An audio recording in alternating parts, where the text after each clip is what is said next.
Today I want to share the 3 steps that I go through to attach my propane bottle to my Mr. Heater. It's really simple. You just got to get prepared. Step 1 is to take the Mr. Heater fuel filter and attach it to the Mr. Heater. This is really simple. Just twist it right on like that. Now the fuel filter is designed to keep any impurities that are either in the hose or in the propane out of the Mr. Heater to help keep it clean. So you're just going to get that hand tight like that. Step number 1's done. Step 2 is to attach a Mr. Heater propane fuel line to the fuel filter. And again, this one's a little bit trickier, but you just want to make sure you don't cross those threads and just twist that connection onto the fuel filter. Again, just hand tight is all that we need that to be. Step 2, done. Step 3, we're going to take the other end of the propane hose and attach it to our propane bottle.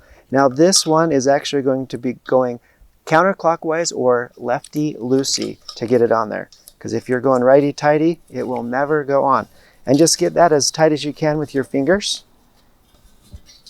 And they give you a little plastic attachment to try to help get it as tight as possible. Step 3, done. The next part is just to turn on the gas and check for leaks. And that's it. You are ready to run your Mr. Heater from your propane tank. If you're interested in learning about any of the parts that I've used here today, I'll leave a link down below for you to be able to check those parts out. Once again, I'd like to thank you for your time, and may God bless you as you prepare every needful thing. Thank you.